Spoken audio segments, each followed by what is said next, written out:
Terus ngapunten kirang langkung kula matur nggih. Kirang ini kurang langkung nyuwun pangapunten dengan kata nyuwun sewu Yai. Assalamualaikum warahmatullahi wabarakatuh. Waalaikumsalam warahmatullahi wabarakatuh. Terima kasih Bapak Ketua.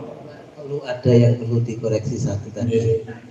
Untuk yang madhab selain madhab Syafi'i itu diakui oleh NU. Karena NU itu mengakui madhab.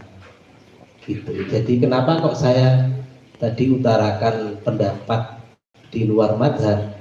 Karena memang faktanya memang 4 madhab itu digunakan di dalam muktamar NU. Wahabinya tadi loh, jenengan nyinggung ke wahabinya. Saya katakan wahabi, rata-rata wahabi tadi kan saya katakan wahabi itu kebanyakan itu mengikuti madhabnya Imam Ahmad bin Hambal dalam segi fikih. Dalam segi fikihnya mereka itu menurut pandangan ulama dunia, fikihnya mereka itu menggunakan pendapatnya Ahmad bin Hambal. Akidahnya ada yang mengatakan mujassim, itu akidahnya loh. Nah makanya kalau di dalam masalah fikih kita sebenarnya banyak yang tidak berbeda dengan mereka. Bahkan dalam keputusan Bathul Masail se-Jawa Madura dulu, saya ingat betul, karena memang nggak ada takbir yang sorry. Pendapatnya Utsaimin loh, pendapatnya Utsaimin loh.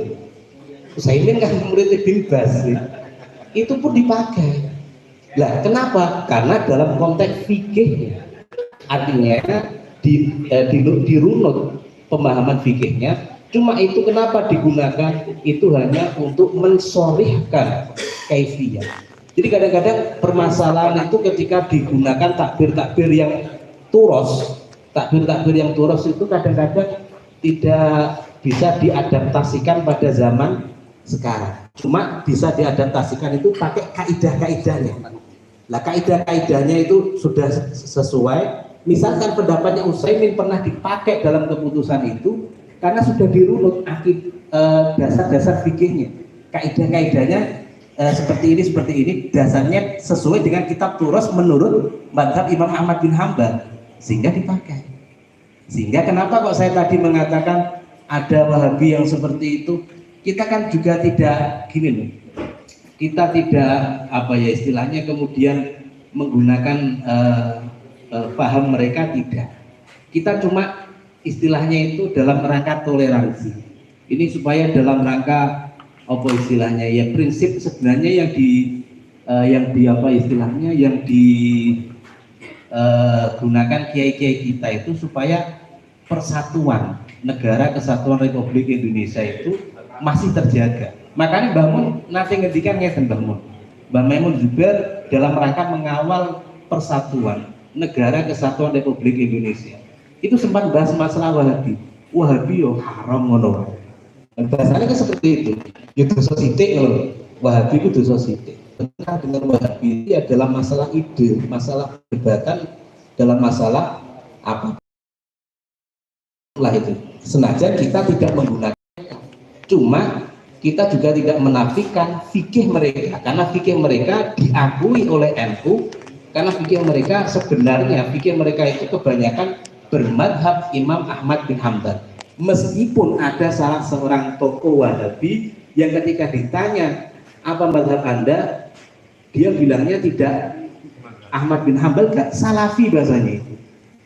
Salafi, atau mereka mengatakan tidak bermadhab. Itulah yang dikulas oleh Dr. Muhammad Said Ramadan Al-Buti. Dr. Muhammad Said Ramadan itu membantah habis-habisan dalam kitabnya Allah Madhabiyah.